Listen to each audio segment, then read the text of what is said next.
after a severe weather day. But what's in store for later on today as you make those weekend plans? We'll get your forecast from Josh Johns in about 3 minutes.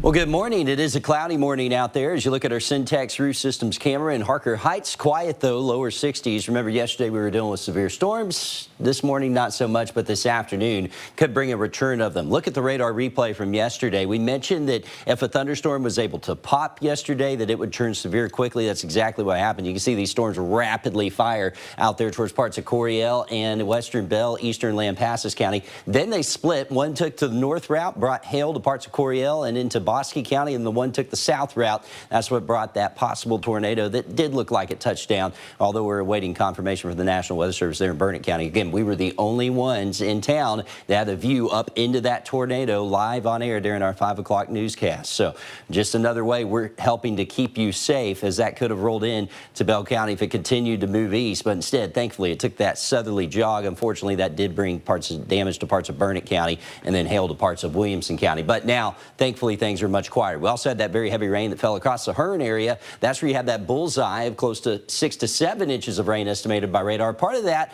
a little contaminated by hail, as well as this stuff here in parts of Bell and Burnett County, but very healthy amounts of rain that fell, and in some cases flooding rainfall. Could be under the gun for more of that here today. The live radar network quiet here, but look what's happening to our north. More thunderstorm development in the Red River Valley.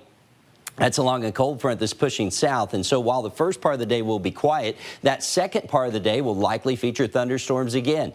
I'm saying from about lunchtime on into the evening is when we have that best chance of showers and thunderstorms. And the energy's there again for some of these to turn strong to severe. Now, you're going to see that the colors look a little stronger than what we saw yesterday. However, the overall severity of the storms should be lower. We aren't expecting that baseball size hail. We aren't expecting a huge tornado threat. The winds may be a little stronger here today, but overall, the overall severity of these storms should be lower. The thing is, they'll be more scattered in nature, more widespread in nature, and so that's why we have that scattered risk for some of our southern counties. I think that's where you have the bigger chance of seeing the energy capable to produce hail up to the size of golf balls, winds to 65 miles per hour, and yes, even an isolated tornado. The biggest threat will likely be flooding here today because of the heavy rainfall we've seen over the last few days. Future Track shows you as we go in the afternoon more of this shower and thunderstorm development building, and it'll likely be most likely across our southern counties. However, that could spread north, and Future Track kind of shows that. I do expect thunderstorms to increase in coverage here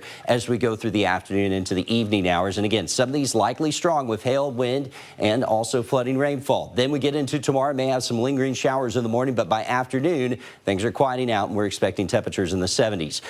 Don't get so caught up on the exact rain totals on here. Just know that some areas, if thunderstorms can linger long enough, have that potential of seeing some of those 3 to 4 inch rainfall totals. That's why we're worried about that flooding threat today. And of course, we'll be tracking it for you. 70% chance of storms today, 30% chance some of that lingers into Saturday morning. Sunday looks quiet, and then more storm chances, particularly Tuesday and Wednesday of next week, are building in. Making headlines at this hour, the Chinese government